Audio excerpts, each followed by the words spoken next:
Een goede middag en welkom allemaal op deze nieuwe vrijdagmiddag DCDW online event. Wat we gaan organiseren vandaag samen met een drietal sprekers. 2 uit Amerika en 1 uit Canada. En waar we het natuurlijk gaan hebben over de online automotive en wat hun voor content hebben om ons allemaal te helpen om daar ook beter in te worden. We gaan vandaag spreken met Michael Cirillo uit Canada. Onder andere de presentator van de grootste podcast van de wereld in automotive gebied, business to business, de dealer playbook. We gaan het hebben met Bob Lanham van Facebook, oftewel Meta, de head of automotive van Facebook, die dealers en OEM's helpt om beter gebruik te maken van de platformen van Facebook.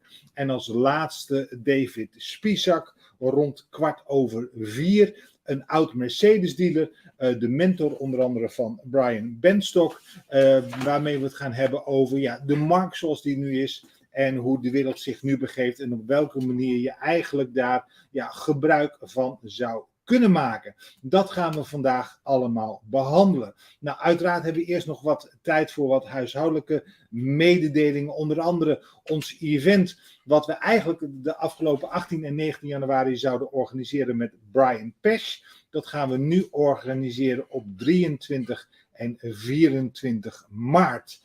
En dat gaan we doen uiteraard met Brian, die komt dan langs. En we gaan eerst naar Almere op de 23ste. En daarna gaan we op de 24ste naar Gent. En je zult zometeen wel een plaatje zien waarop je je kan aanmelden voor de beide events. En uiteraard zijn beide events gratis voor dealers, voor autobedrijven en leasemaatschappijen en natuurlijk ook de importeurs.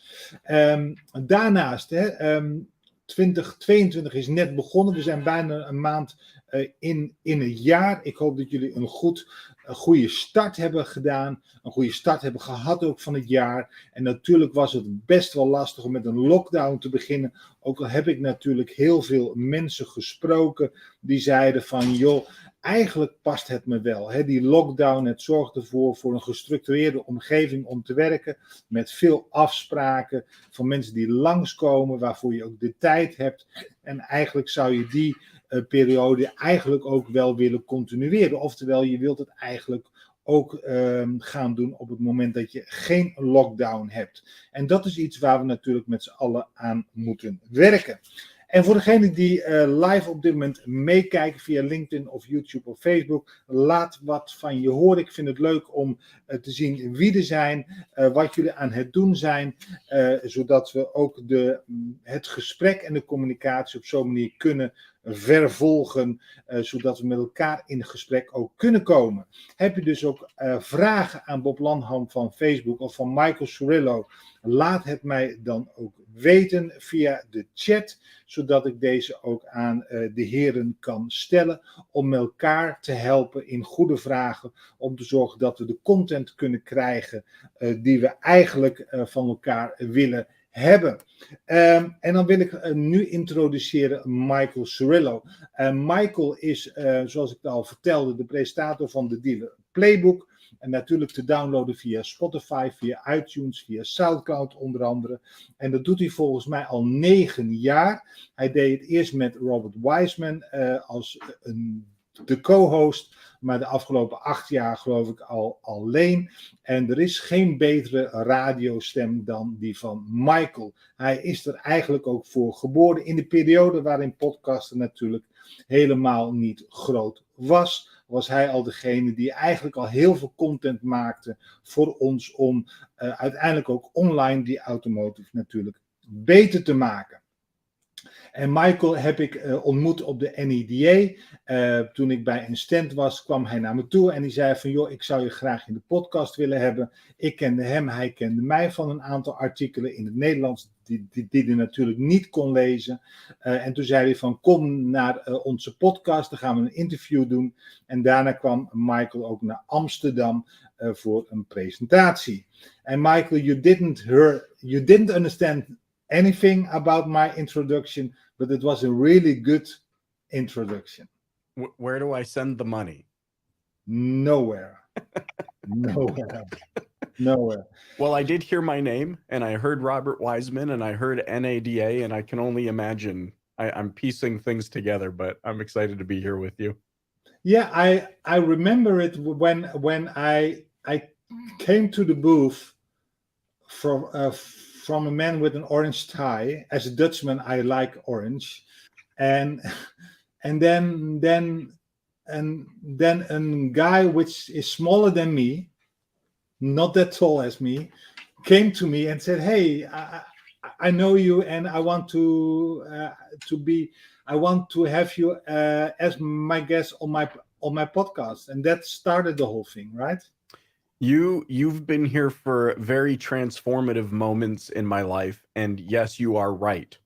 It throws me off guard when we embrace and you're hugging the air because you're so much taller and I'm hugging your knee. But yes, it seems like just yesterday that we met for the first time, and then of course you've been a very big blessing in my life. You've given me very many opportunities for which I'm grateful. I didn't do anything of that. It was you all along, and you know that for sure. No, come on. But you know what's interesting though is the first time that I came to Europe and you brought me to Europe, I'll never forget, we had a meeting at one of the automakers. And while I don't know if you remember this, but as we were driving to the automaker, we passed the Tesla, I think it was a Tesla factory or some sort of Tesla building. And I remember looking out the window and saying to you, I would love to drive one of those. And you remember what you said to me, Paul? You said, why would you want to drive one of those? That's what all the taxi drivers are driving. You remember that? Yeah. And what it makes me think of is, look at what's happening in the automotive industry in North America now. What's everybody talking about? EV, electrification, building the infrastructure for electrification. And now I'm starting to realize that Europe might have been several years ahead of this conversation. So much so that taxi drivers are driving EVs and they're not necessarily the thing. No, but it's actually also tax driven. Yeah? They came with a less price tag than the Mercedes they normally drive, because I had that same conversation with Brian 4 years before that, when he saw that all the taxis in Amsterdam were all Mercedes-Benz. Right. And if you want to drive a Mercedes-Benz, then you order a taxi, right? And that was the same conversation. But it will say something else. I was at an event November in Florida with Brian, and we had a meeting with some 12 dealerships in a private meeting with Brian Benstock, with Kevin Fry, etc. And one of the topics was the EV. And the way those dealers talk about the EV was giving me a feedback role for 7 years ago, where we had that same conversations. And they didn't know what is going to be the normal thing. And the EV will be the normal thing. And you don't have to be, you don't need a cord from your apartment to the car, etc. And that struck my mind that sometimes we are way ahead, and sometimes we are way the other way ahead. Yeah, it certainly can feel that way at times. I think it's really interesting what we're seeing right now. In particular, I was able to watch the presentation by Chevrolet at CES, where they announced essentially their plans, where they introduced or showcased the new Chevrolet truck, the Silverado EV, and all of its features. But there was something that I thought was really interesting, is that they also then took that conversation about electrification and immediately migrated into autonomy, where they showed one of their concept cars, which was basically, what did it look like? It looked like a first class airliner on the inside with 2 comfy seats and a big screen and all of these sorts of things. And I thought that's really interesting, because I think sometimes when we get to the dealer network, we're not necessarily fully part of the conversation that's happening at the automaker level or at the lobbyist level. Mhm. And sometimes it can appear that the new exciting news just sort of came up. Yeah. Like the automakers said, oh man, pandemic and stay at home, and maybe we should get on the EV thing. But Yeah. when I interviewed Mike Colleron, who's an executive vice president at Nissan Global, he said to me that they've been thinking about it for at least 2 decades. 20 years. Yeah. At least, right? And so Yeah, that at gives us least. some indication, at least from a dealer perspective, that gives us some indication about how far into the future OEMs and manufacturers are actually thinking. Yeah. But then, because we know we may not necessarily always be brought to that conversation, we need to think about at our level, where the Mhm. rubber meets the road, direct to consumer, we need to think about how far are we looking into the future? How far ahead are we creating strategies so that we can meet the demands of the market and so that we can get a real grasp of how things work specifically in our area? Yeah. I'll tell you, across Canada, a lot of the information is based off of the major metropolitan areas, Toronto, Yeah. Ottawa, Montreal.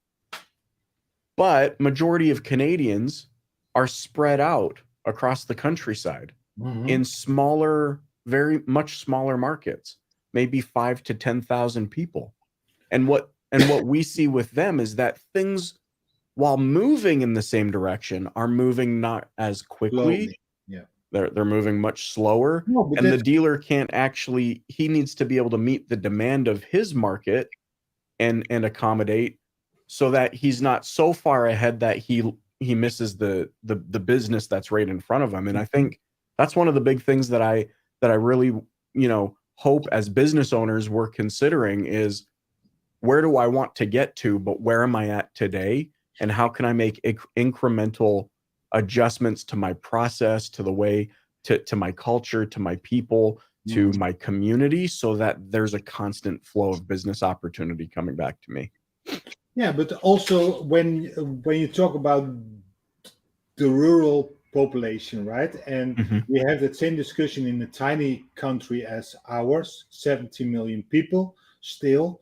But sometimes the OEMs thinks that everything what happens in Amsterdam is the normal way the Right. country behaves, and that's not the reality as well, because Amsterdam is a thing at its own. And Right. the country, 85% or 90% of the population will act differently.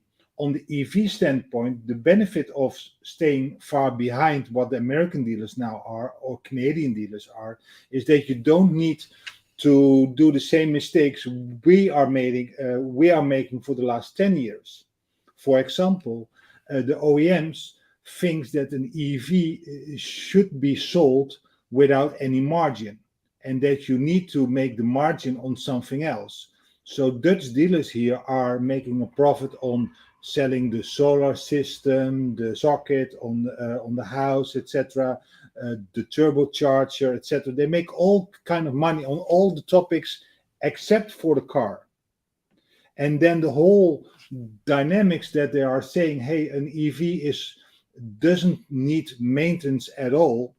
No, it don't need maintenance like oil, but it will eat your tires by the minute instead Right. of another car. So you get other maintenance instead of the normal maintenance.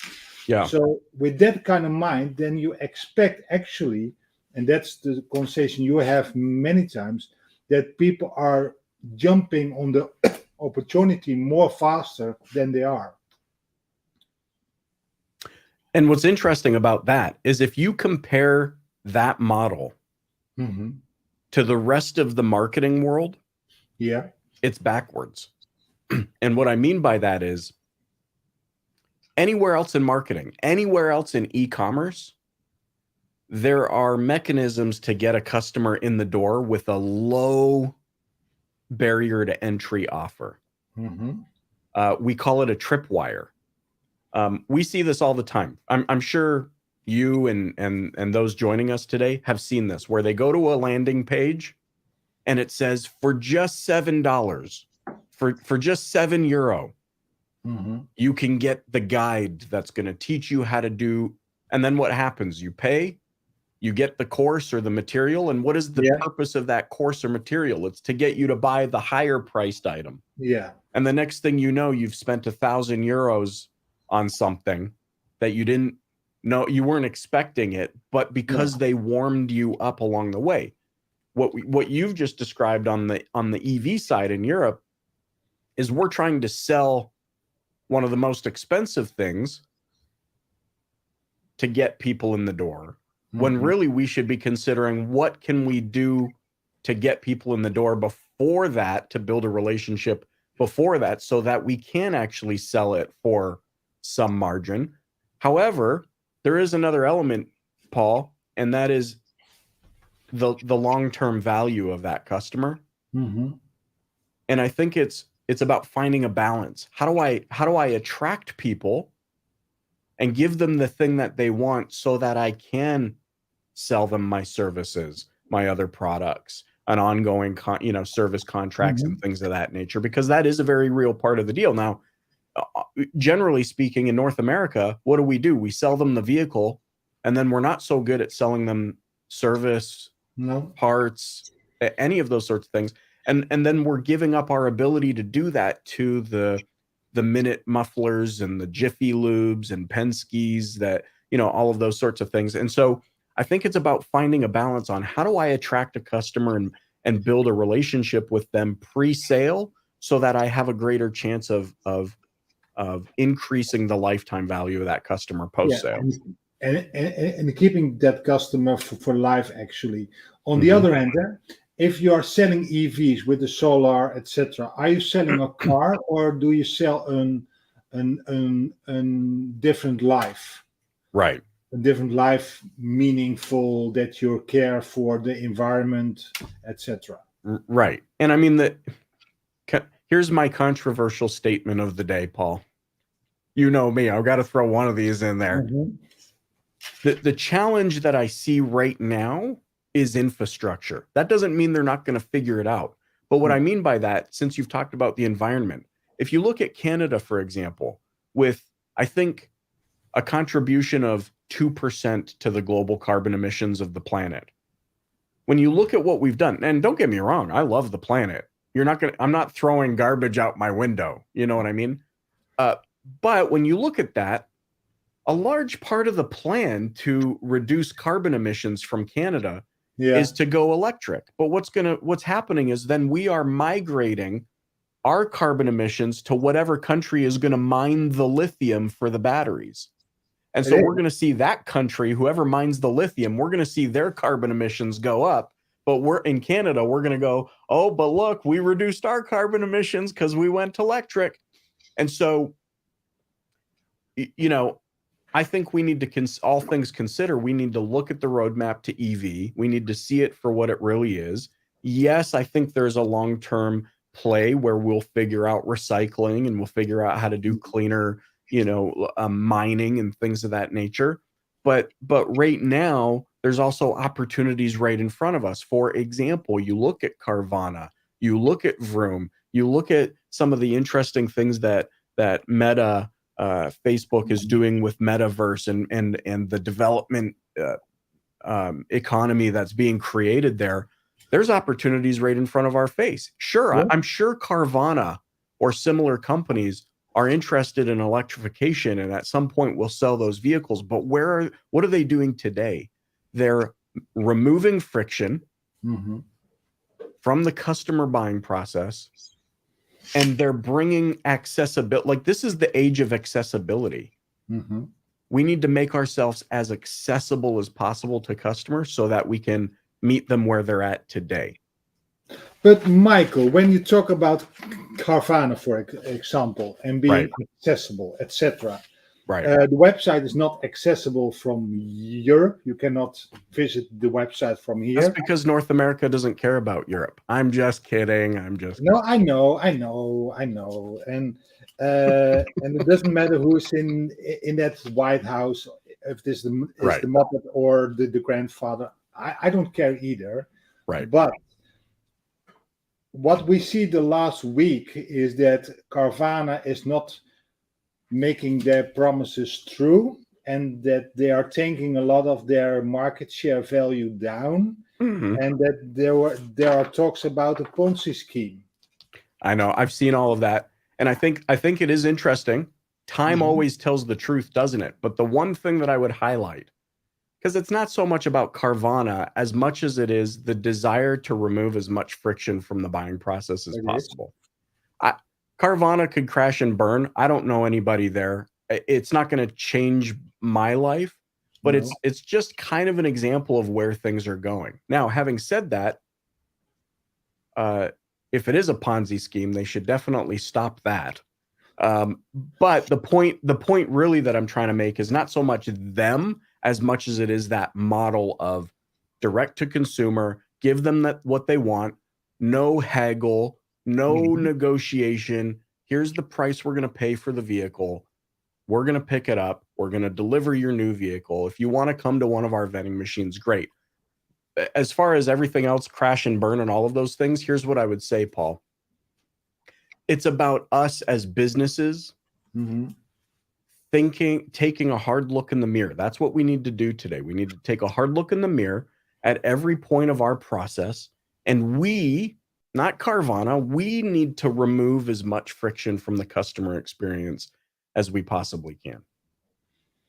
If we can do that just bit by bit, it doesn't need to happen overnight, just a little bit at a time, make improvements and talk to our customers and really genuinely ask, how was your experience? Yeah. What could we improve today? What would have made it even better for you? And we make those small improvements. That's all I'm really suggesting is what we need to be focused on, because in the age of accessibility, if we're not hyper focused on the customer more so than we've ever been, we're going to miss some opportunities, and somebody's going to try and provide a solution to the market like Carvana. Now, as far as them kind of crashing and burning, my father taught me a valuable lesson, Paul. Do not interrupt your competitors when they are busy making mistakes. No, that's actually a very deep thought. Right? I have to remember that one. Yeah, I have to remember that one. Maybe I'm always too much in that grind that I want to tell them that they are screwing up, right? And if I have to be silent more. I've caught myself where I go, look at what they're doing, these idiots. What are they thinking? Yeah. Well, it doesn't really help anything if I'm not seeking to improve myself. But you know what else is really interesting on the climate of the market? How many years has it been since I came over there? 4, 5, 6? I can't remember. No, about 7 years, I think. 7 years, too long. And you were the first guest we have to put in a soccer stadium because all the crowds. See, just everybody went, who is that handsome, short? Yeah, short, yeah. Fat, but you remember part of the conversation back then was about the importance of building relationships of trust. And in an online age, how do we do that? Much of what we discussed 6, 7 years ago is now right back at the forefront of what people are suggesting that we do. Build authority, answer their questions, the importance of creating content that educates and removes barriers, in particular, being upfront about your buying process and about your unique value to the market. It's really easy to say, I'm the number one, Lexus store in Amsterdam, rated Amsterdam. It's really easy to say that. But here's the challenge. In the age of accessibility for customer and being hyper-focused on customer, what we need to remember, in my opinion, is that the customer will buy something when they feel understood, not when you think they understand you. No, it is. But do you see that move what Carvana and Vroom is trying to do in a scalable way. Do you see also very good examples on the dealer level?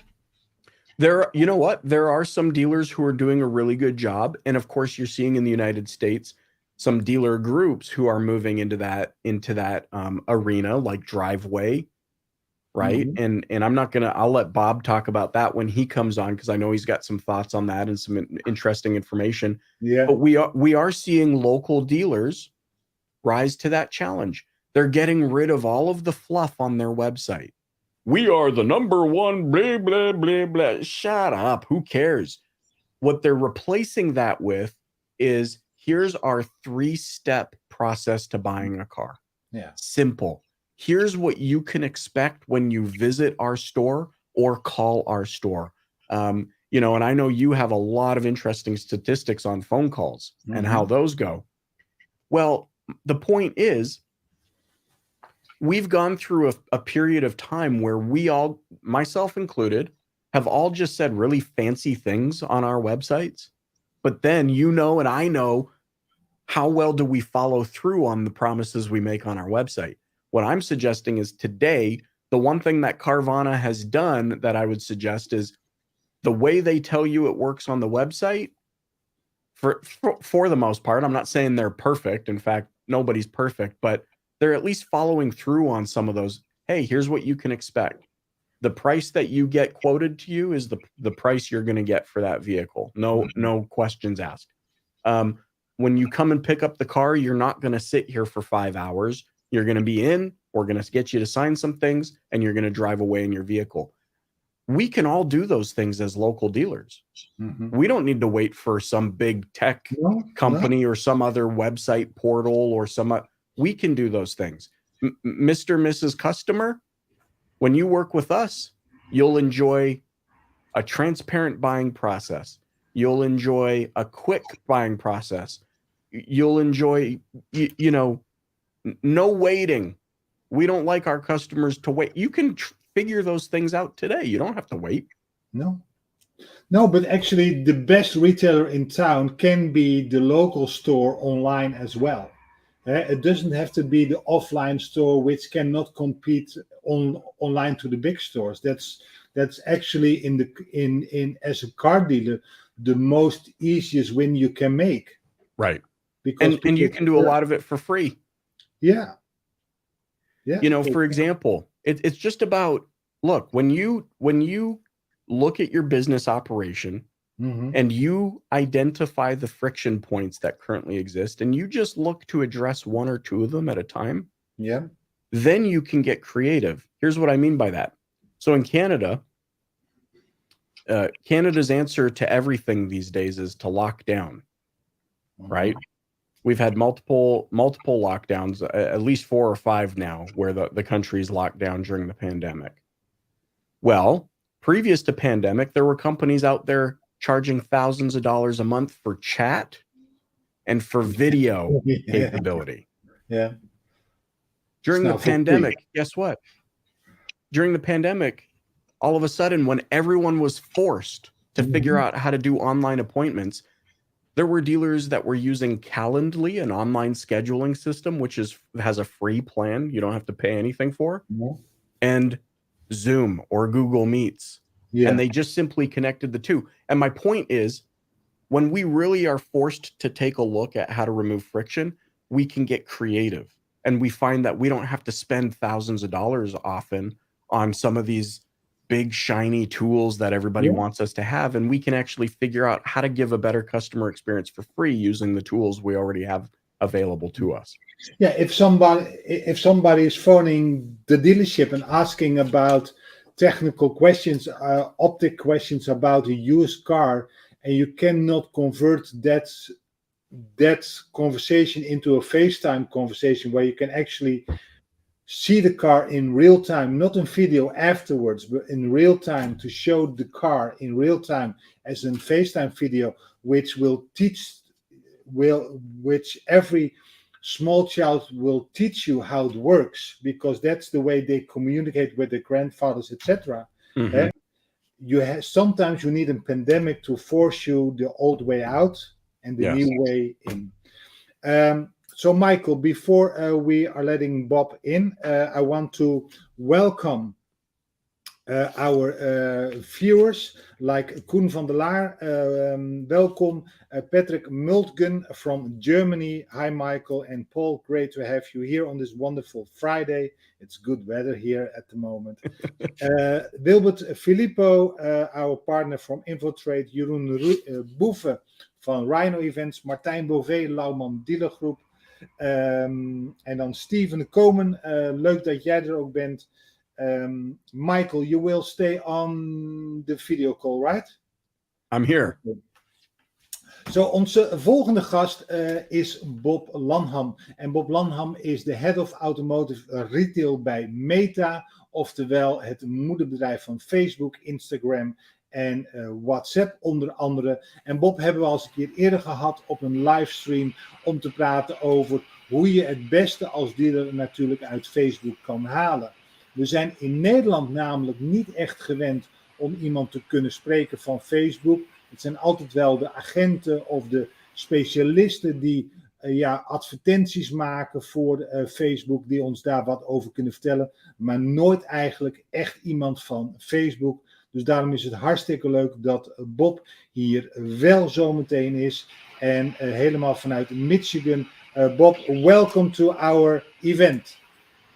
It's exciting to be here, and I'm extremely appreciative to be invited. So thank you for having me, and thank you to all of you that took time out of your day to join us. And I really enjoyed the conversation that you and Michael just had.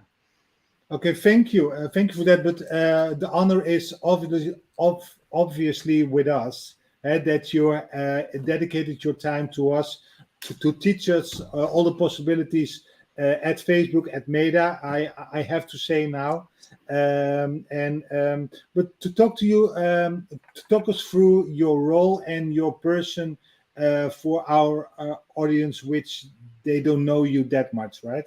Sure. So again, Bob Lanham, I have the privilege to be the head of automotive retail for now, Meta, formerly Facebook. It's really a US-based role. However, because our markets are still growing in the local space, I have the privilege to do a number of global presentations, whether it's from manufacturers, whether it's working with you, so on and so forth. So I've touched a great amount of markets throughout the world from presentations, whether it was at 3 in the morning or 9 at night, or luckily 9 a.m. for us here in the States on the East Coast. And it's, my team, myself and my team, we work with dealers, we work with retailers, and we also handle the manufacturer and the money that they may provide dealers, called co-op, that we call it co-op here in the US at least. Yeah.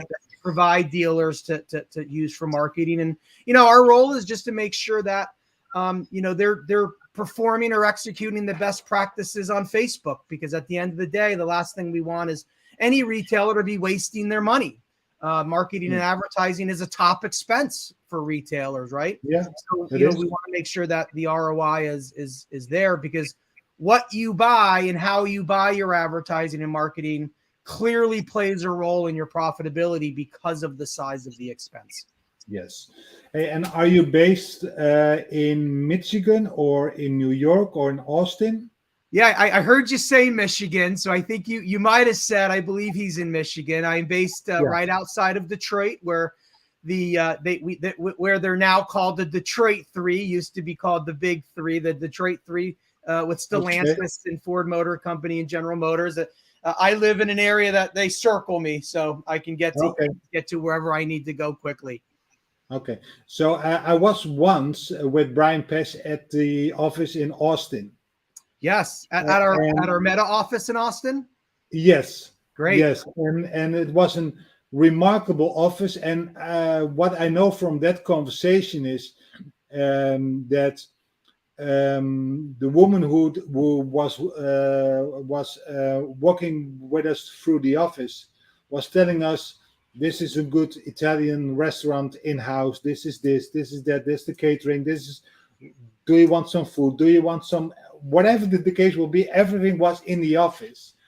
I can imagine now what the office now is like? Is there anybody there still? Well, Or not is every everybody from home now. Not every office is open yet. The offices are opening slowly throughout the United States. Our Austin office is open, but you do not have to go. So there's still a time period if you do not feel comfortable going to an office, the workers can still stay home. But we just took over the largest commercial building in Austin, Texas, to complement the 2 buildings that we already have. So Austin is an important city for us as it relates to Meta. Yeah, it was an amazing office to visit and have that conversation about automotive and about the opportunities Facebook or Meta has created for the dealers. So, and a question we have here in the Netherlands, for example. We work with a lot of OEMs, right? And we help them with the lead follow-up. So we see all the sources coming in. And one of those sources is, of course, Facebook. And the feeling of the car salesman is that the Facebook lead is not that good because it's too easy to collect that information with the lead forms. You don't have to fill in. And that people thinking they're only liking the article and don't submitting a lead. What is the new strategy or the new products or the new insights you have on that specific topic? Yeah, listen, I'd be lying to you if I said I'd never have heard that statement before about lead quality. And, that's where you have to test and learn. And I have a number of dealers that said, look, your lead gen ad is perfect for us. We love it because at the end of the day, I might not have sold a car today or within the 30-day period, but I collected information that I can remarket to those people down the road. So Paul, process better than anybody.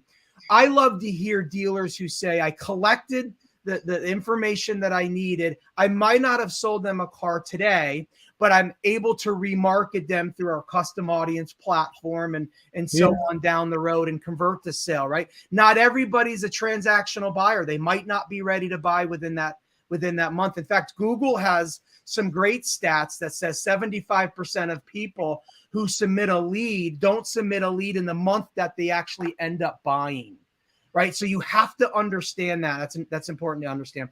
Also, but also I did the numbers, and then you see if you explain the numbers to the car salesman and you are saying, hey, that's good. Your feeling is good. I understand that, blah, blah, blah. But we are doing the numbers now. We are investing in Facebook, for example, 5,000 euros. We are getting 100 leads. Our cost per lead is X.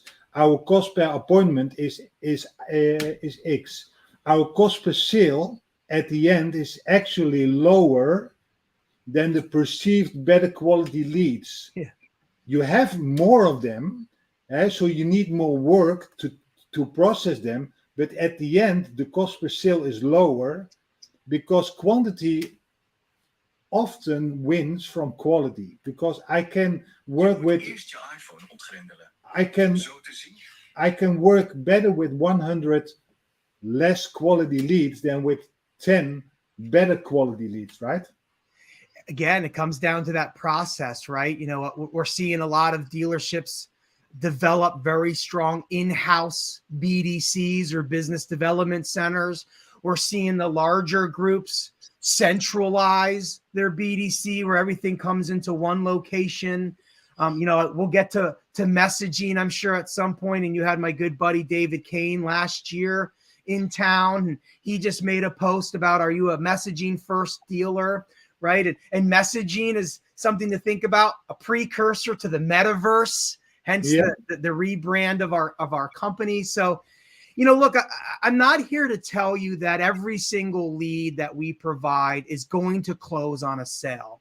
But I'll also challenge the market and say, how are you working that deal, right? Because there are still shoppers in this world, right? What other marketing are you doing on our platform? Are you running brand advertising? You know, Michael talked about, you know, the experience of buying a car has changed, and that has actually become more important than the price. It's been proven. I don't think anybody on this cast can deny the fact that people are willing to pay a premium for cars, right? 89% of vehicles sold here in the US last quarter, so last October, November, December, were sold at MSRP or above. Yeah, and MSRP is the requested sales price from the manufacturer, right? You got it. That's exactly what it is. So they're basically paying sticker or more. And you know, old school term is a bump sticker. That's usually tied to the Maroni as the stickers are called. So, you know, for me, and listen, I'll say this: maybe the lead ad through Facebook is not performing for you, whatever you define performance as. So I have a number of dealers say, we don't use the lead ad, but man, you're my number one source at driving leads on my website. Yeah. So I use you to drive to my website, and then boom, I capture that lead, and then I take it from there. So I guess here's my bold statement. I know Michael made a controversial statement to set it off. Here's my bold statement to go as well. The reality is, the dealership that develops the best experience, the best process, is going to win at the end. I mean, the sale has changed, right? Consumer expectations have changed, right? As Michael said, and I know you can't access Carvana, I think, in Europe and some of the other online brands, but here's what they did when they entered the market.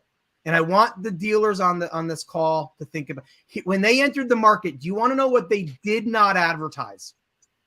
Price. The car or price. Wasn't in any of their ads. You want to know what they advertised? Availability. Experience. This is how you're going to buy from us, and it's very different than everybody else. It's online. It's a single platform. You simply go through a flow, and guess what? Our beautiful truck's going to show up 2 days later. It is like what Michael was saying about the free things, the free steps on the dealer website nowadays to make it comfortable, practical, fast, transparent, etc. And Michael? Well, and you know, to Bob's point, the thing that comes to my mind is how do you quantify visibility? So, for example, you know what Bob was talking about, the lead ads. How can I quantify immediately in a one-to-one fashion the value of that lead ad when they're potentially not even going to purchase that vehicle in the same month that they submitted the lead? But here's a very real example of how I think about that. You know, when I first started the Dealer Playbook podcast, Paul, people used to go, how'd you get Gary Vee on the show? How'd you get Grant Cardone on the show? And this is my version of a Facebook lead ad. On Twitter, I would tweet at Grant Cardone. I would retweet his stuff. I would respond.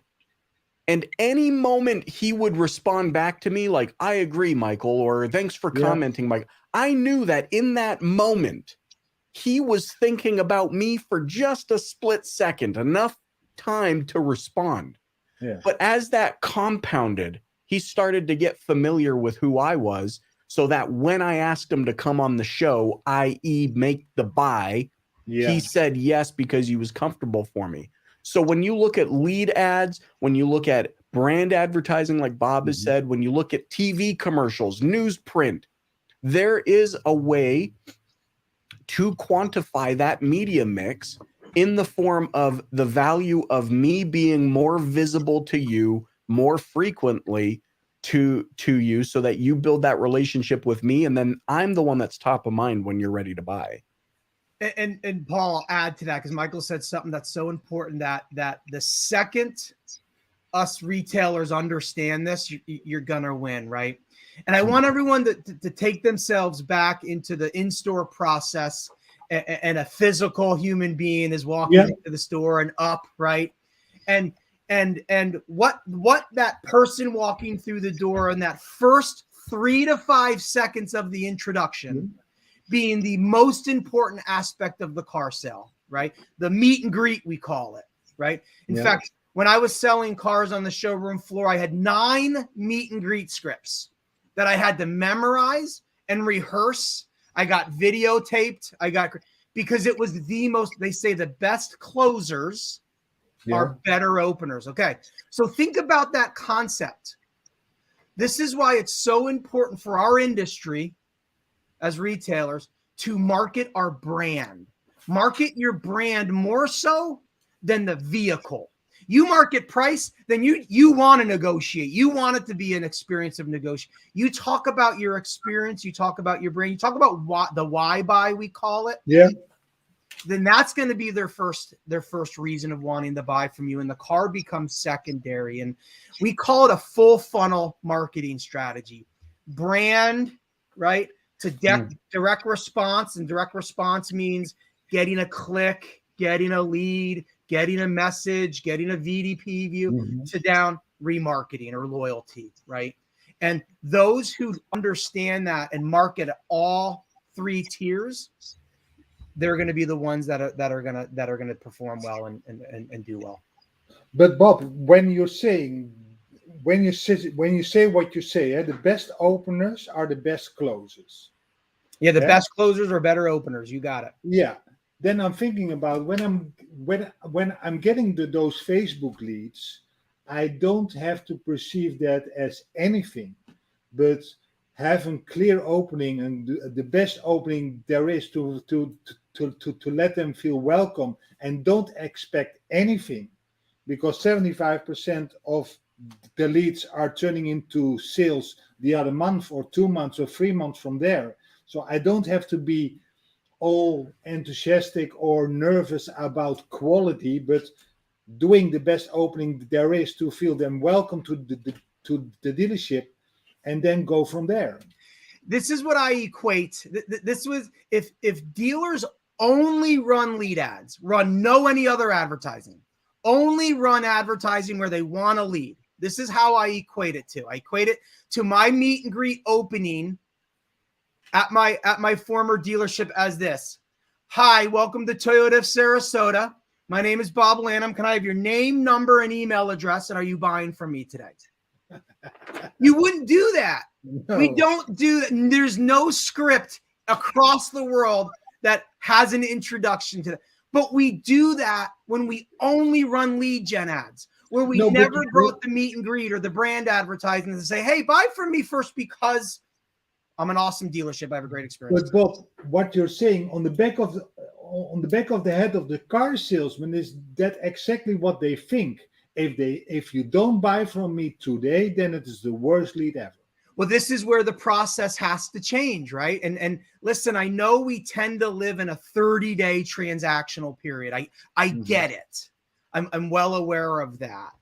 But just because a lead came in and didn't purchase, right, doesn't mean maybe the salesperson didn't do their job, right? Maybe you have a process that says, hey, we're going to give it to the BDC, or we're going to have the BDC hold it before we give it to the sales representative. That's where the in-store process needs to maybe change or get tweaked or be more innovative, because again, not everyone's going to purchase within the next 2 days that they submit a lead. So,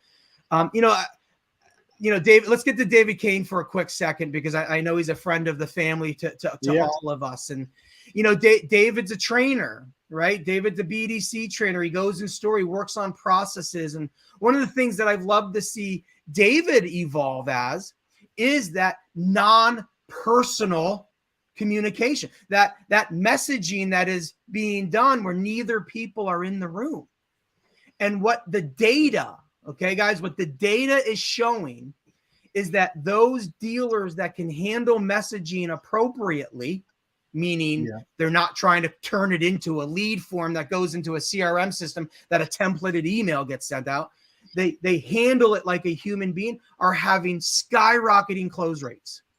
skyrocketing ROI metrics to the point, and here's a little bit of another bold statement. Here in the US, there are a number of dealers and a number of groups that are going formless on their website. You can't even fill out a form. You have to either call, text, or message. And their ROI is through the roof. Why? Here's a stat, and then I'll be quiet. 75% of people, and this is a global stat. This is not a US-based stat. This is a stat across. 75% of people want to communicate with a business the same way they communicate with friends and family. Yeah. So on that topic alone, Michael, I don't know the statistics in Canada, but in America, texting is big, right? And texting is in Europe perceived as old something. That's something your grandfathers are doing it, but normal people are not doing it. You are doing your communication through WhatsApp, for example. I don't know what Canada is doing. But Bob, how is the transition to WhatsApp? If you look at the Chinese market, for example, they are selling and buying everything on their version of WhatsApp.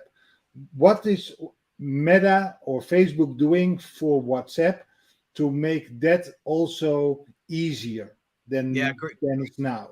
Great question, and I appreciate it. And there actually is a great comment that we can get to after I answer this question from Wilbert Filippo. Hopefully I presented that correctly, or said that correctly. He's talking about customer lifetime value, which Michael brought up, LTV, we call it lifetime value. Let's get to that, because again, let's just look at retention rates. Like those that don't handle customers. I'm probably the best example. I do 100% of my services at a car dealership. I own all 3 of my cars, and I've gotten tires, I've gotten brakes. My lifetime value is through the roof. So the second you treat me poorly, I'm gone, right? I'm going to start to test out another dealer. But I'll get to your question about WhatsApp. And what's nice about our communication products, WhatsApp, Facebook Messenger, Instagram Direct, is that they all have APIs connected to them so that they can be pulled into third-party platforms for third parties to create a centralized messaging system or so on. Now, WhatsApp is not as popular here in the States as, say, Messenger is, Facebook Messenger, but it's getting there. It's my third column of here are the numbers. And every time I update the numbers, I'm like, holy cow, it is going to surpass probably Facebook Messenger here in the next few years. And here's another thing. Look at Instagram potentially surpassing Facebook in the next few years, at least here in the US. So we have a lot of business tools tied to these platforms so that they can be pulled into third-party platforms, or we do have what's called Business Suite, okay? Yeah. That is a centralized inbox.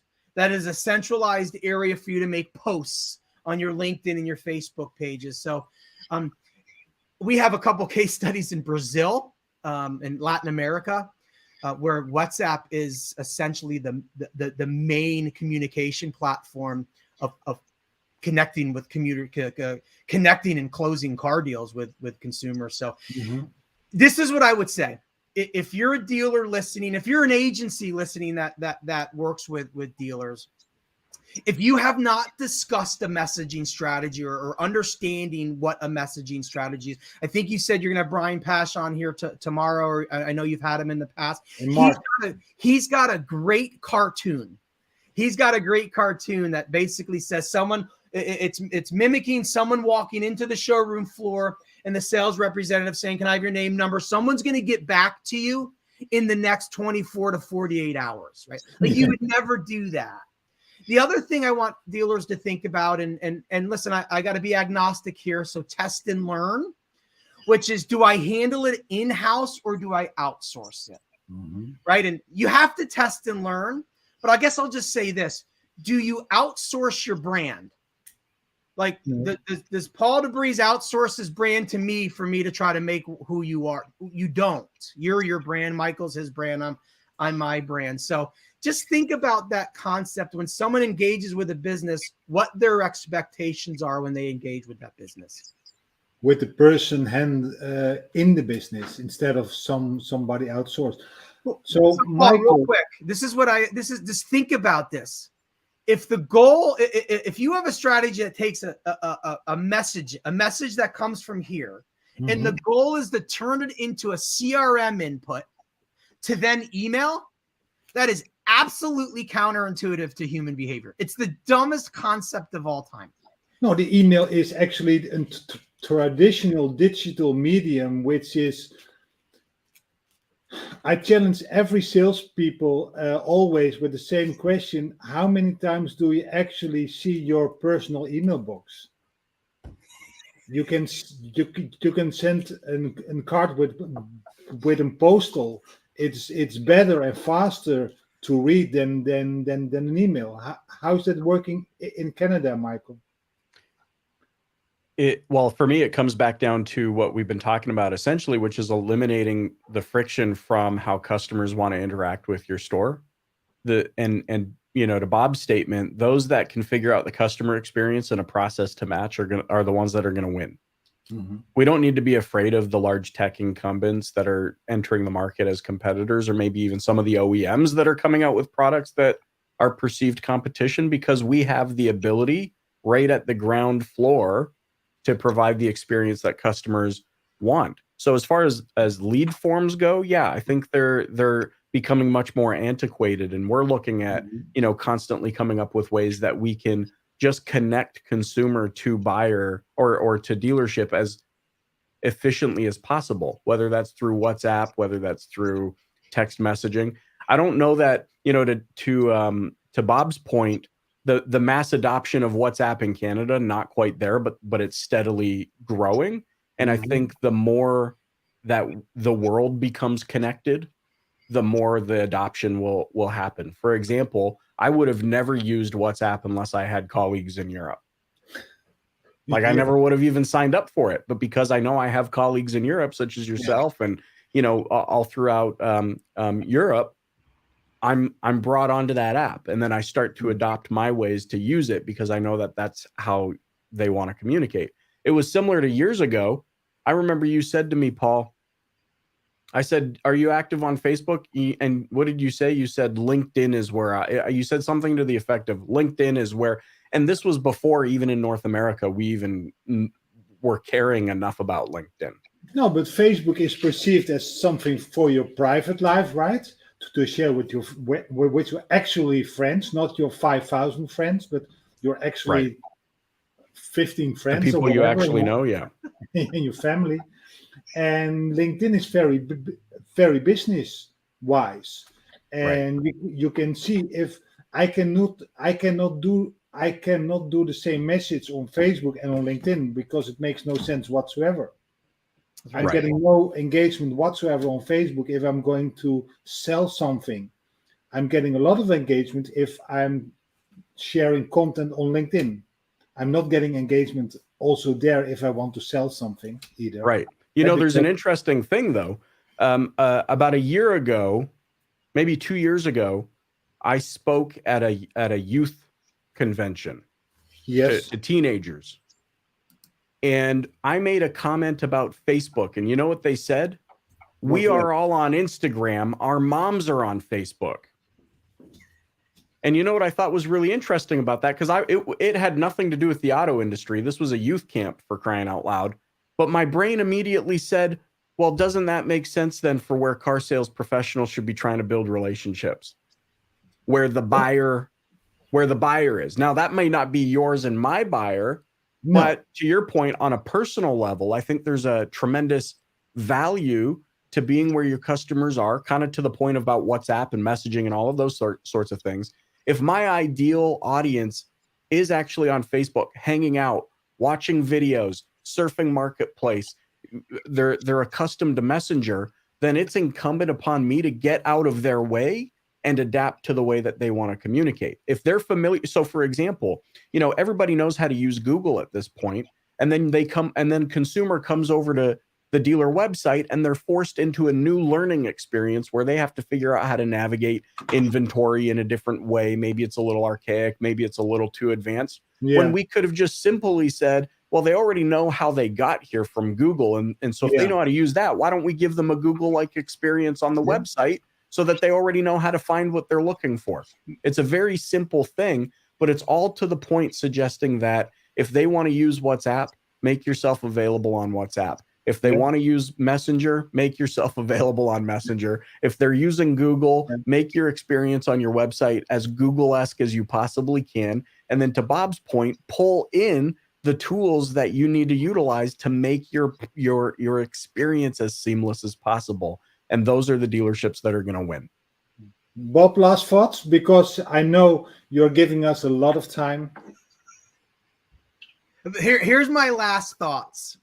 You know, Web 3 or Web 3.0, as we're calling it, you know, is being pegged as the metaverse, right? The metaverse is Web 3 or Web 3.0. And listen, we've got a ways away before we get to, you know, full adoption of what the metaverse, and we don't even really know what it's going to look like for automotive retail. But I'll tell you, this is the time to start to think about what it should look like for automotive retail, not necessarily what maybe a partner wants it to look like for them first, you second. And I'll say this, and I made this joke on another meeting I had, and you know, we just finished talking about messaging. You heard me say earlier, messaging is a precursor to the metaverse. What did I mean by that, right?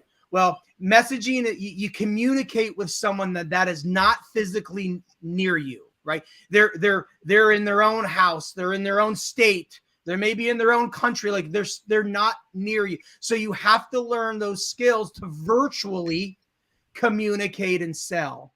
Well, that's what the metaverse is going to be. The metaverse is 100% virtual. So I don't think we're going to have a sales process in the metaverse where I join and I communicate with a robot that says, hey, Bob, thank you. Thanks for walking into my virtual dealership. Can I have your name, number, email address? And then I'm going to email you outside of the metaverse.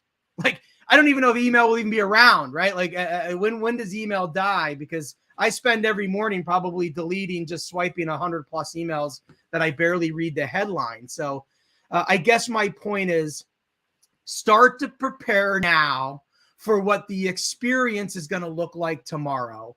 And frankly, I think we're still a little behind, right? If we still believe that a lead is going to close in the next 2 days and we call it garbage, and we're not focused on working that lead and what Wilbert said earlier about lifetime value. And listen, I have the highest lifetime value from the one store that I've bought 7 cars from. I'm not a price shopper. No. Right? I'm willing to pay an extra $50 a month, an extra couple $1,000 if you just leave all the other antics out of it. And there's a whole population or a whole generation called millennials who feel the exact same way. They don't want to deal with it. They will pay extra if you just treat them right and you work them right and you do it the way they want it to be done. Yes. We just have to get there. And that's why we have these, and I'm appreciative of your conference, because we need to continue to tell a story and push the market to get there. So thank you for having me. I'm here. I can still stay on if you need me to for a little bit. No, Bob, I have one question from Patrick from Germany. Are there plans to bring the vehicle catalog from Meta to Instagram and WhatsApp as well?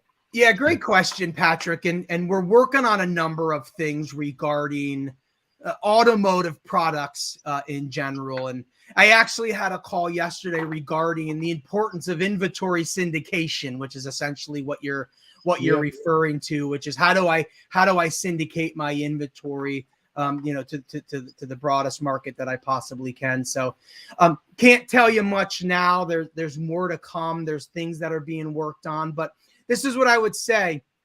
While it's not an automotive product right now, so full disclosure, it's purely an e-commerce product. Yeah. But utilize or test out our shops product, which is global. And again, you have to adapt an automotive catalog to an e-commerce catalog. So it might not have all the bells and whistles, but if you do treat it, you're going to see some interesting results. You get great insights of having a shop on your Facebook page and Instagram. There's some great organic delivery. So again, start to test out some of the products that we have, even though they might not necessarily be specific to hack our products and tell me what you need. Okay, we'll do that. Thank you, Bob, for your time and for your content. And I will see you next time here in the online event. And maybe if you are at the NADA, then we have to catch up. I'm working on getting the NADA. I need super approval to travel, but trust me, I'm fighting for it. Appreciate you all. You guys all have a great rest of the day. Thank you, Bob. See you, Michael. See you, Bob. Bye-bye. So, Michael, are you going to the NADA as well? It's in the plans. I have to get super approval from your wife. Yeah, that's right. From my wife. No, I am planning on being there. Are you going to be there? Pardon me? Are you allowed to leave Europe? It is still orange, the country. They have the travel advice. They make it in colors, and red is just not good, and orange it is a negative advice, but that's still an advice, right? So I'm going. Very good. Definitely. Well, hopefully we'll be able to connect there. I want to draw attention to something that I think is so important.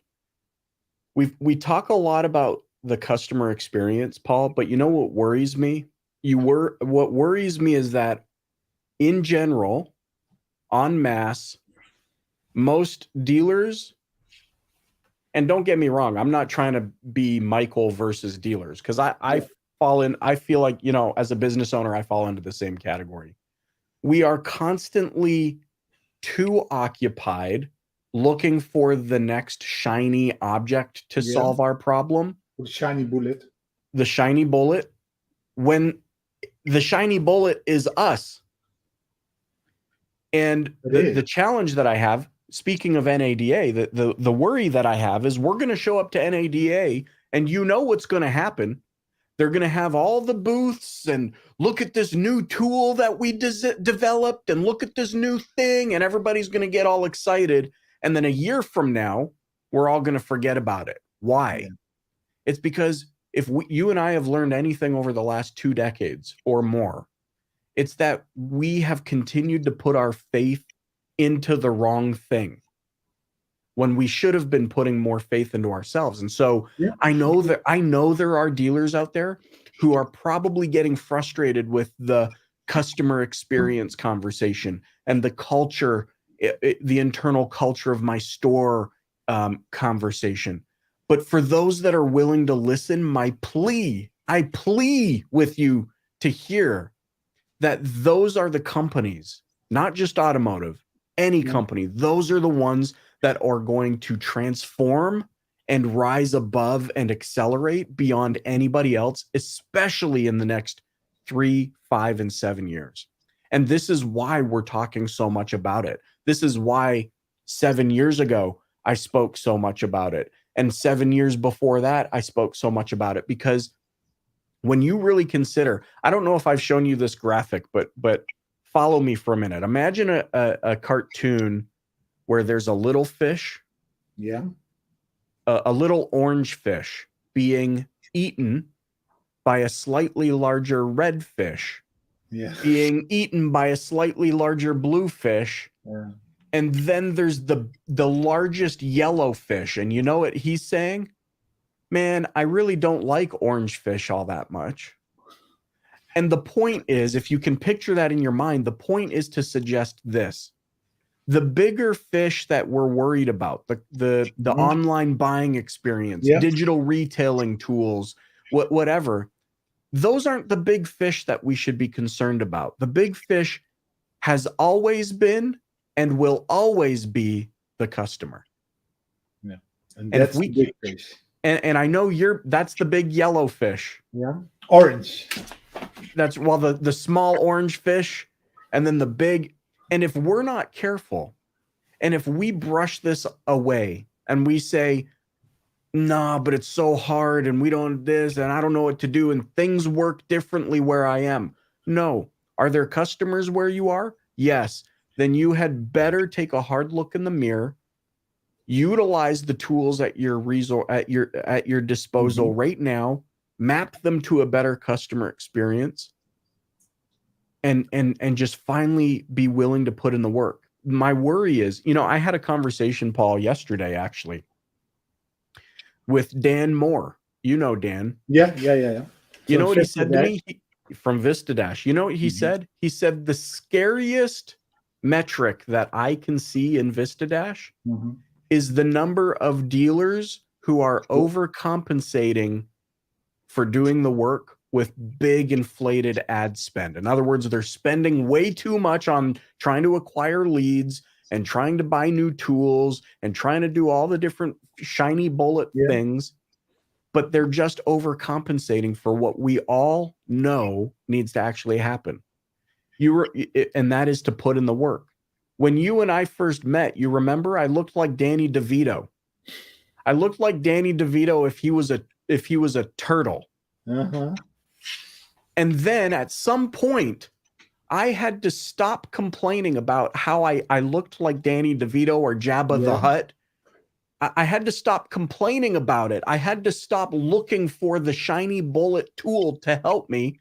And what really needed to happen is I just needed to put in the work and start eating properly and start exercising, because nothing will compensate for putting in the work. Thank you for that one, Michael. And on that note, I want to thank you for your time, because we're already in this for, I think, 1.5 hours to work at it. I have also in the green room Wilbert Filippo, one of the guys who commented a lot about our conversation, the conversation with Bob. So I will put him in as well. And Wilbert. Hi, Paul. Hi, Michael. Hello, how are you? Hi, good to see you. Thank you for your insights, Michael. And I thought that the David Spisak also is in the green room, so we are going to invite him as well in 5 minutes. So David, thank you for being here. Wilbert, and when Michael is still on, we are doing conversation in English then. Sure. What did you think about the conversation we had with Michael and with Bob? I keep thinking, I wish we were that far with our dealers here in Holland in this way of thinking.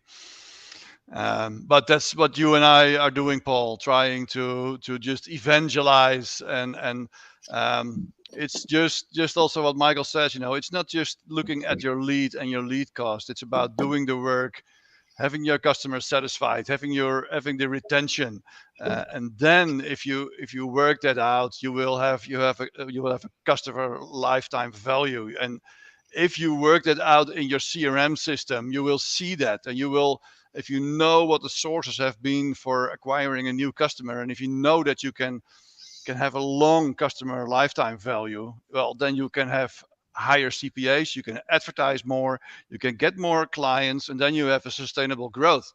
But it's not just in the advertising, and it's not just in the quality of the leads. It's the whole chain of your business that you have to work on very hard. That's what it is.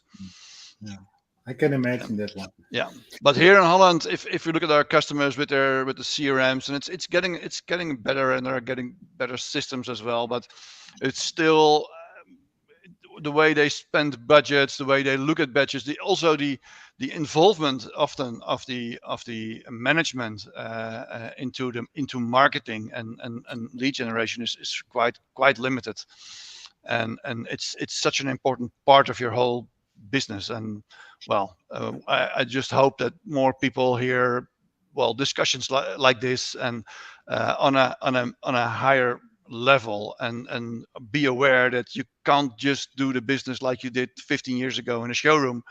You have to do your business both online and in your showroom and in your workshop. Yeah. You bring up a very good point that I'd like to just draw on, which is, as human beings, we are kind of absolute creatures. You know what I mean? Mm-hmm. Oh, I have a sore throat. It must be COVID. No, maybe it's just allergies. And what I mean by that is, so then we go to NADA, or we hop on a conference like this. And I'm sure there are some that are thinking, but that doesn't work that way here, kind of to the way you said it. I wish it would work that way here. And I'm sure there's dealers in Holland and across Europe that are saying, here's these Americans again, and they're telling us the way it is. My request then is take what you've heard and then apply it to the context of your circumstances where you are. Because there's always something that can be done where you are. If it's not exactly that way, did you hear anything to then look at your business? And that's really the important thing. I'm glad actually that Europe doesn't work the same way as the United States, and it doesn't work the same way as Australia or Canada or whatever. Because, you heard Bob talking about Web 3.0 and the metaverse. I'm glad that he added that one little piece about we're not there yet, and it's going to take some time because we don't yet know how it's going to look like. We don't know how. Look at what we thought Web 2.0 was going to be. It did not end up the same way we thought it was going to be when it started. Not at all. And so it's the same thing with this. My fear is that too many dealers around the world, and too many businesses for that matter, myself included, is that sometimes we get comfortable then saying, I don't need to worry about this now because that's not the way it is where I am. What my message really is, and what I appreciate that you brought up, is that, okay, then look at how it actually is where you are. Make sure you have an understanding of how it actually is where you are, and then do something. Yeah. Instead of looking back how it was. And like it always worked. Yeah. That's right. Yeah. On that note, Wilbert, note. thank you for your cooperation, of course, for our partnership as well. Michael, thank you again for all your time. And now I'm going to go to our last guest, and that is David Spisak. And David, it's the first time I'm going to interact with David live, because we have some interactions through LinkedIn. And of course, I know him. I heard him on Clubhouse. I heard him in several other meetings as well. So I'm very proud that he's here. David, welcome. Thank you so much. It's good to be with you, Paul, Michael. I'm sorry, Danny, DeVito, how are you? Hey. Paul, all I can say is you're in for a treat with David. He's one of the most tremendous people that I've had the pleasure of meeting in the last year. Thank you, Michael. I'm looking forward. Hey, David, nice to meet you in person by a video. And can you explain in short who you are for our Dutch audience and what you did in the automotive space? Sure. And thank you for having me, Paul. It's a pleasure to be with you. Michael, it's always a pleasure to be with you as well. So I am David Spisak, and bottom line, I'm a car guy. I love the car business. In last November, I celebrated my 40th year in retail automotive. For those that don't know me, I spent over 25 years in the retail dealership space. I'm a former dealer myself, and I reinvented myself, so to speak, in January of 08. I thought January of 08, late 07 would be the perfect timing to go out and start my first software company. I didn't know anything. I didn't know how to code software. I didn't know how to build software. I didn't know anything more than the fact that I lived smack close in the middle of Silicon Valley. But I thought, what a fantastic time to start a software company. I wanted to solve for X. I wanted to solve for an issue that I saw as being a major issue. And that was dealers could not get data, the right insights out of their data management systems. Most of the systems dealers use, even today, Paul, compared to technology we see on our phone and that we see everywhere else in our life, what's in the data management systems is like a 1965 Mercedes competing with a 2022 AMG. It's just, there's no comparison, and you can't get the data out very easily. And there's a lot of limitations, and that caused issues. It caused dealers and their management teams to not have the critical insights they needed. Well, I started working on data, or what people refer to big data, more than a decade before anybody else started talking about it. And what I learned in my dealership is that I could leverage that data that's out of the DMS in a different way. It becomes significantly more powerful. And the way that played out, Paul, in my store is we were making an average. Think about this. Over a 5-year period of time, we were making an average of about $1.3 million per year in net profit. Okay. And that put us in the United States, that put us a little bit above average. Okay. Now, by leveraging data in a different way, I was able to, with the help of my team, the management team, which was tremendously talented, we were able to go from 1.3 million to $25 million in net profit. A year. Okay. So we went from making $1 million a year to 2 million every month. Okay. So all of a sudden we went from being like everybody else to completely separating from everybody else. We didn't just do that one time. We did it over a continued period of time. And so what it taught me was that by applying significantly new, different management philosophies and principles, combining that with a different philosophy on marketing and leveraging data in a whole new way, I could transform any dealership's profitability.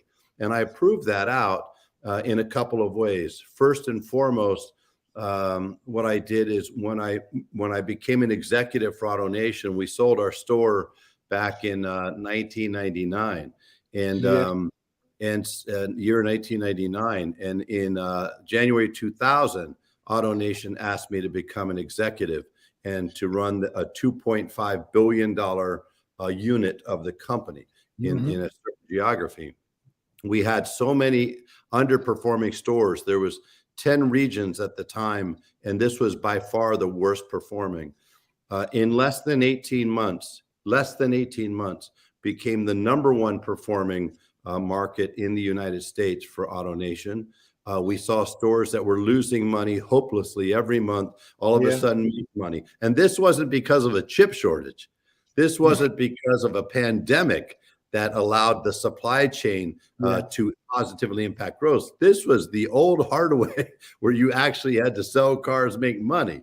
And so we took stores from losing money to making money. We took stores that were making this and took them up here, and it significantly changed the outcome. So that told me something. And when the cloud came along, I decided with my partner, Frank, let's go out and start a software company. Little did we know 2008 would become the biggest recession in the history of the United States. But it's okay. It turned out fine. We built that software. I sold it to Reynolds & Reynolds about 6 years later.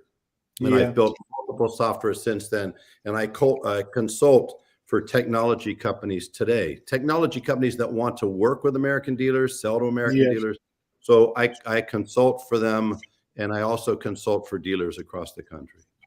But David, if you are saying that, like the AutoNation example you mentioned, I can imagine that you have a store which losing money, and that can happen, that you implement big data, but only implementing big data without a cultural shift is not making a profit at all, right? Sure. And it's important you bring that up. It's important you bring that up, Paul, because Michael was talking about something a little while ago. He was referring to the silver bullets. We're about to go to NADA, and you watch the dealers go up and down the carpet. I want you to really pay attention. Any dealers that are going, I want you to pay attention to where all the dealers are. They're in the silver bullet booths, right? And they think they could buy something, just add water, and their profit's going to explode. And it doesn't work that way, right? So you said something very important, change management.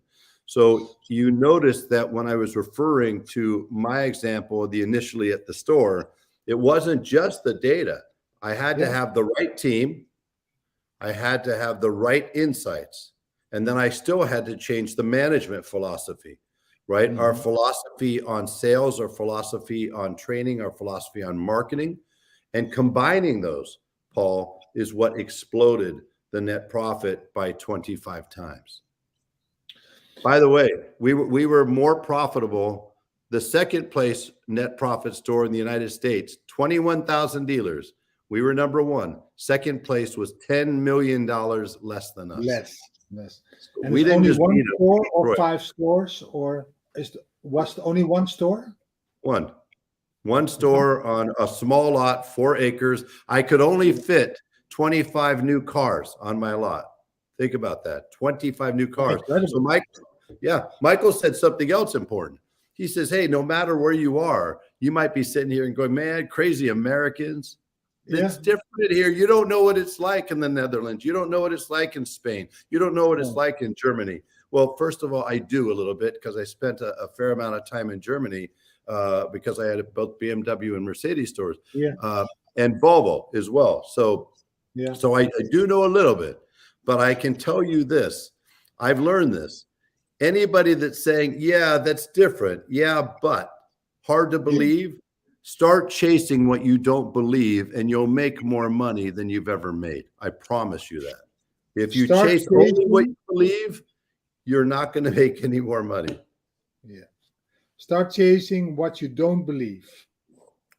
Start chasing what you don't believe if you want to explode your net profit. If you want to blow away your clients, clients all over the world are the same, right? Yes. The expectations are coming up here. They are learning from this device that they want things faster, simpler, easier. And so the way that we used to do things doesn't work anymore. And we have to change our philosophy of how we work with clients. We have to become obsessed. Jeff Bezos is obsessed with his clients. Elon Musk is obsessed with his clients. They're not obsessed with the money. They're obsessed with the client experience. Apple is obsessed with the client experience. They've gone from a 300 billion. They've gone, think about this. They were worth 300 billion when Steve Jobs passed away. They're worth $3 trillion today under Tim Cook, obsessed with the client experience. So those are a lot of the things that I work with dealers on is change management, change your culture. For example, if you are a dealer that is starting to embrace digital retailing, and I hope you are, if you embrace it today, you're about 3 years late, but it's not too late because you could still pass so many dealers that are not understanding what clients want. But I want you to think about something. Any client, including ourselves, when we go onto a digital retailing experience, it's a one price experience. It's a single point of contact experience. And so what's happening is we create a digital retailing experience that gives people the feeling that they've got shared control. Clients want shared control. They get the feeling it's going to save them time. Clients want you to save them time. But then at some point, they have to go offline. They walk into your store and it's 1985 again, like Austin Powers. All of a sudden, what happened? I was doing this beautiful process. It was easy. It was fast. It was simple. It was transparent. And all of a sudden I walk in and this person from 1985 or 1995 is taking me through things the way they've done it for the last 30 years. That's worlds colliding. That doesn't work. That's two different cultures. So if somebody's going to become phenomenal in digital retailing, they need to make sure that the approach with a client, the process with a client, and the experience for the client are identical offline and offline, Paul. When you buy something from Apple in the store or you buy something from Apple online, it's the same process. There's no friction. There's no friction whatsoever. Hey, David, what is your thoughts? Because Mike and I touched upon in our first conversation about selling EVs. Because if you see here in Europe, selling EVs is very big. There's a lot of market share. If you see the numbers in I thought it was September, that the Tesla was the #1 car sold that month in whole of Europe, for example. So EV is kind of a big thing here, but the OEMs are selling the vehicles without any profits to the dealers. So the dealers have no profit whatsoever for the EV. It's like the horse of Troje and coming in, and the OEMs are saying, hey, it's a different kind of model, different kind of car. You have to make your money somewhere else because there's no margin whatsoever on an EV. So they are trying to make money on the solar panels, on the supercharger, on the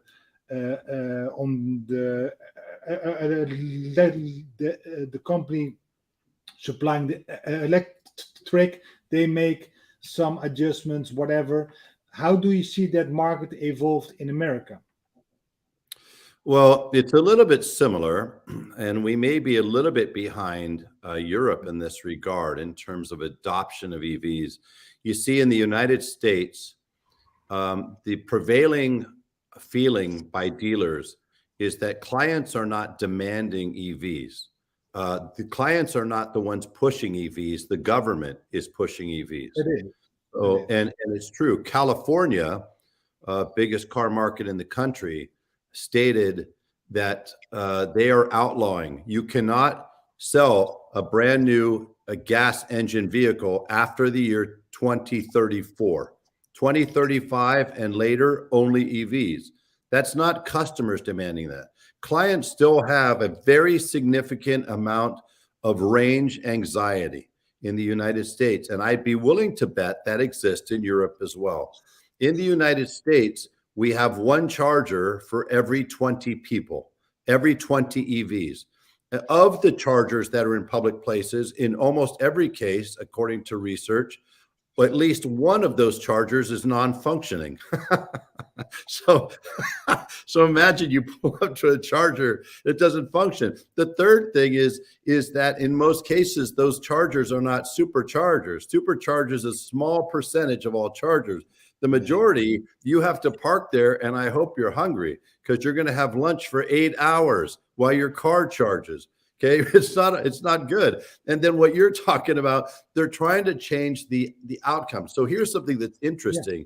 We have franchise laws in the United States that disallows the manufacturer from competing with a dealer. So the manufacturer has never been allowed to sell cars directly to the consumers. EVs are changing that. They've learned from Tesla. As much as they hated Tesla, they didn't want Tesla. They love what Tesla has done because it's taught them it is possible to go direct to consumer. And what they've done is Tesla has also opened the door from a legal perspective where Tesla has been allowed in almost every state across the country to sell directly to consumers. So watch what happens. Ford comes out with the new Bronco, right? Do they go the traditional path? And this is not an EV. This is a gas car, Paul. But you could only order it directly from Ford. You had to put your deposit with Ford. And then Ford, based on the deposits and the geography, they said, here, Paul, Mr. Dealer, here, you're going to deliver that car to you. You're going to make this much money instead of this much money. You're going to make this much money, and that's all you get. So, you know, there's a concern that we're going down a path where manufacturers are going to take advantage of the opportunity that EVs present, or even subscriptions with EVs present, that will allow them to circumvent the franchise law. Secondly, it will relegate dealers with those cars into becoming essentially a fleet management operation. Yeah. The customer buys the car from the manufacturer, and the customer takes delivery at the dealer, and the dealer, to your point, makes very little, if any, money. So it's like when you see big work trucks, you know, that are sold by dealerships, they make no money on those. They make this much money on those trucks. And then they could sell a normal truck and make this much money. So there is a concern there. Dealers, also, you've got to watch the money, everybody. Your manufacturers, where are they investing their money right now? Are they investing it in dealership related infrastructure? Are they investing in combustible engine infrastructure or technology. No, they're investing their money largely in the connected car, right? Autonomous. Can you imagine? You've got manufacturers investing in autonomous EVs. So that's where the money's going if you follow the money. And so it's a concern. Now, here's some good news. So the concern and the fear was that our fixed operations departments in your dealership were going to get demolished, right? Because there's no more. What is the two biggest things your customers come in for the dealers in there? They come in for oil changes and brakes. Right. Yeah, okay? tires. And so there's no oil in an EV. There's no oil changes, right? No. That's gone. And brakes last 100,000 miles. 100,000 miles. But David, the latest figures in Holland, where we have a lot of EVs, where a lot of superchargers, we have on every EV 4 superchargers instead of the other way around, right? Brilliant. If you see the figures from the maintenance of EVs, you don't need the oil, yes, but you need more brakes and you need more tires because they are driving faster, pull up faster, brake harder, etc. So what they thought it would be with less maintenance is actually more maintenance, not carried by the independents, but only by the dealers because they understand their brand. That's what the good news was I was going to share is the fear is our service departments are going to go like this. Now in the US, we don't have those same results. In the US, yes, the tire consumption is up, but we don't see that in the brakes. But in fairness, we have a fraction of the EVs that you do as a percentage of the population. But here's one thing I can tell you. If any dealers out there, regardless of manufacturer, if you're worried about service, I just want you to drive over to your closest Tesla service department. And I want you to take a good look because they can't even get another car into the service department. They've got so many cars, they can't even move cars. They're all broken. They break with a greater regularity. We've gotten to the point that the amount of technology in these cars, on one hand, it's brilliant, right? If something goes wrong with the tech in my phone, I might not be able to use an app. It might slow down performance, but I won't be stuck on the side of the road. My wife's Tesla X, she has a Tesla X. Her screens went out, and the car decided it doesn't want to move out of park. Just doesn't feel like it, right? And so we tried everything. Here's a good one. Guys, they couldn't tow the car because they couldn't get it in from park into neutral. So the Tesla has to send a technician. Now, here's the best part. Do you know what the problem was, Michael, on her car? Do you know the SD card that you put in a camera? The SD card had become corrupt, and it stopped her from driving the car. So these things break. And you are going to find, listen, they still need detailing. They still need tires. They still need repairs. They're still going to get crashed. People are still going to crash their cars. So they still need SD cards. They still need SD cards. You just have to find a way to reinvent yourself when it comes to the service side. But in America, and I don't know how it is over there, but in America, they are taking advantage of the EVs to change the language of your dealer agreement. That's the biggest challenge. This is the biggest concern. And so as they change the dealer agreement, which they couldn't have done 10 years ago, you know why? Because their electric vehicles were terrible. Nobody wanted. If you told me, hey, if you don't sign this, you don't get this Honda Insight, I would say, where do I sign? I don't want the Honda Insight. Right? But now they're making cars that matter. They're making cars that consumers want. And so they're leveraging that as a means to get dealers to sign new dealer agreements. You got to make sure you understand this is just another example that's happened over decades that we must reinvent. as an industry. We must reinvent as a dealership, because the truth is, any dealer out there in the Netherlands, I promise you could double your net profit this year. I promise you. I've done it, and I've done it, and I've done it, and I've done it. Anybody can double their net profit. There's so much opportunity out there that even if we do have this shift as a result of EVs, we could still have an incredibly profitable dealership.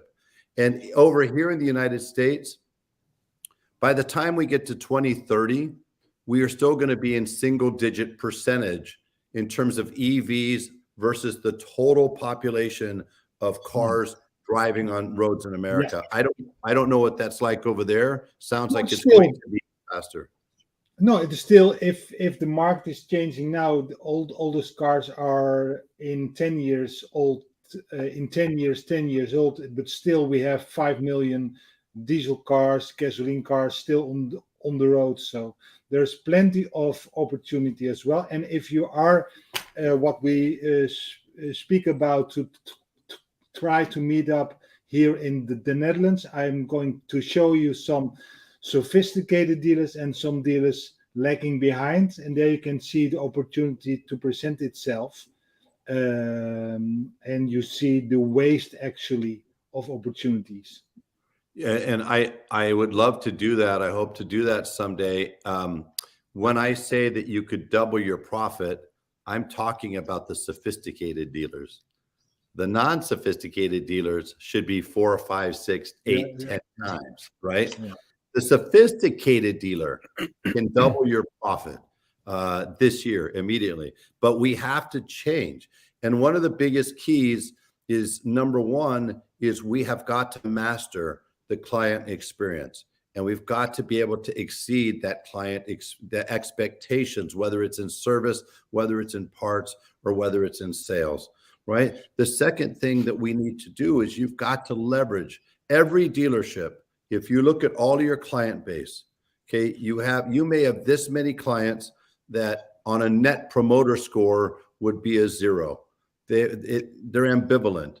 They don't hate their dealership, they don't love their dealership. It's just, that's the dealership I use. Yeah. But every dealership has got a percentage of your client base, Paul, that is a rabid fan, that is a champion of your store, that is an advocate, and very, very few dealers are leveraging that fact.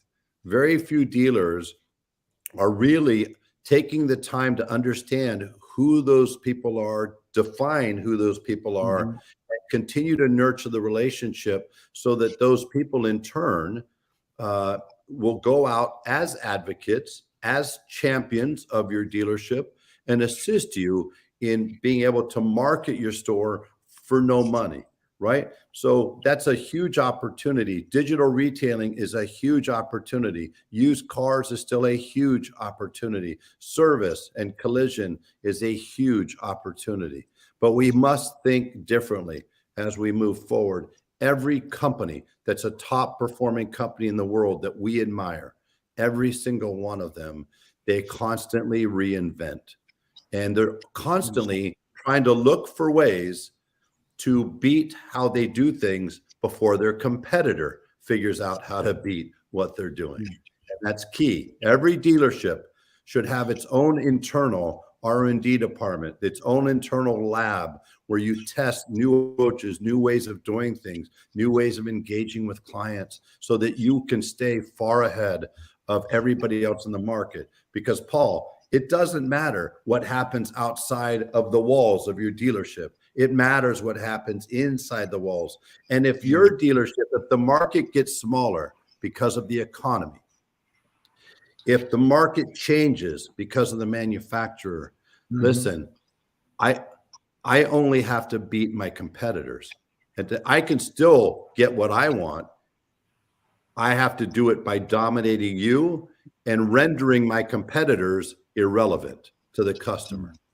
And so that's one of the things I really try to work on with clients here in the United States. I can understand that completely. Hey, David, I have one question left. Michael, do you have a question for David? I have lots of questions for David. as you can tell, he's a deep well of knowledge when it comes to this industry. David, I've been seeing this question pop up, and so I want to ask it of you.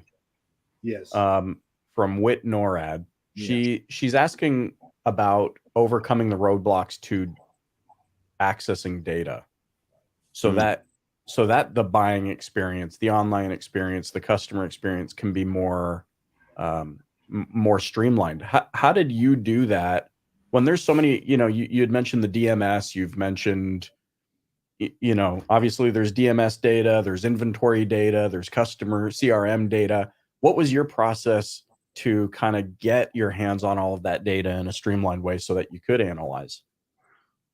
Thank you, Michael. And Whit, that's actually a fantastic question. The challenge, as you know, Whit, is that unlike the rest of the world, which is utilizing an open API approach or open API environment, the traditional data management systems have always operated on a closed API, right? So back in the day when I started Reverse Risk, the data company, we had to go in through hostile methods, meaning the DMS companies did not want us to be able to get their data. We just figured out a way to do it through hostile means. In other words, directly through our clients. So a lot of you are probably familiar with the term data warehouse, right? Or you'll hear the term middleware. So normally in software, the way you infrastructure a product is it's built on a database, right? A single code database. And you take data into that database, let's say for Reynolds and Reynolds DMS, and that data all lives in there. And then you have a different area for the CDK data, different area for another DMS company, whatever it might be. So the challenge has always been a couple things. Number one, dealers don't have control of their own data. That's obviously the challenge. But what you're going to start to see, I promise you, and I'm going to do what I can to help the process, is dealers are going to start, first of all, demanding more, just like customers. They're going to start demanding more in terms of access and control of their data. The second thing is you're starting to see larger groups of dealerships and moving in a direction where they're taking on the cost of building their own data warehouse. And they're saying to the data management system company, if you don't give me access, first of all, I'm not breaking the terms of the contract by pulling my own data for my own purposes. So DMS companies have had to start to relent. Well, the reality is even a small dealer out there, there are multiple ways that you can start to extract your data and build and leverage a data warehouse. And you don't even have to build the data warehouse. There's companies out there that you can move that data securely into your own data warehouse. And here's the best news. Once I do that, I could then pull data from a second data source, a third data source, a fourth data source. And now I can combine that data to get to get insights that are simply not possible in a current DMS environment. So if you want to reach out to me on LinkedIn, I would be happy to expand on that further, but I'm being sensitive to time because I see it's about 10 till the top of the hour. And I don't want Paul to kick me off the stage. No, David, I will not. I will never. But thank you for your time, David. And it was a cool and for sure. And I trying to get the right English word in my head because I know the Dutch word now. But it was for me very meaningful and. What we said at first, connecting with Michael, connecting with Brian Pesh, with Brian Benster, with Kevin Fry, with you, with David Kane, etc. It made me so much better to see the bigger picture, that it helps me a lot to help the dealers here in Holland so I can help them. So I'm really grateful for your time and your patience as well. And Michael, of course, it was my pleasure. Absolutely my pleasure. Michael, thank you for staying with me here for the last 2.5 hours. It was very pleasant to be. And David, are you at the NADA as well? I will be at NADA. I just agreed to become an advisor. Like I said, I work with a number of number one companies. So in other words, I work with the we have one client's the number one social media agency in the planet for automotive. They're called Constellation. The number one marketing agency is Team Velocity. The number one, a lot of different number one companies in the country. And I just agreed to become an advisor for Techion, which is the biggest disruptor in the DMS space. So I'll be there doing some things with Techion. I'll be doing some things for my own consulting firm and for some of my dealer clients and other technology clients. So I look forward, if anybody's out there, please feel free to reach out to me on LinkedIn. Let's connect, and perhaps we can meet in person in Las Vegas. And Paul, I look forward to seeing you in Las Vegas. Yes, I will be definitely, if the government is allowing me to enter, then I'll definitely are being at the NADA in Las Vegas in March. Then we have a cup of coffee or something and to have this conversation further. So thank you. Have a great Friday. Thank you, you as well. And I see you in March. I look forward to it. Michael, always a pleasure. You too, sir. Appreciate Thank you for your time. Appreciate it. Bye-bye. So, Michael, the end of 2.5 hours. Hey, I take pages of notes. You know, what's the saying? Never the master, always the student. Yes, and I write something also, your father's lesson. That's right. And the best closers are the best openers. And That's also, and Google thinks that their leads are shit through Facebook. Right. Only 75% will do something. So yeah, it was a fun Friday evening almost. Well, I let me just say this. You know, you've given me a lot of praise, but I have to tell you how much I appreciate what you're doing and what you're doing for Holland and for other parts of Europe, because you're bringing these conversations to the industry that I know you love and I know that I love. Yeah. This industry has blessed our lives in more ways than we can imagine, and it's given us so many tremendous opportunities. And so I want to give a very special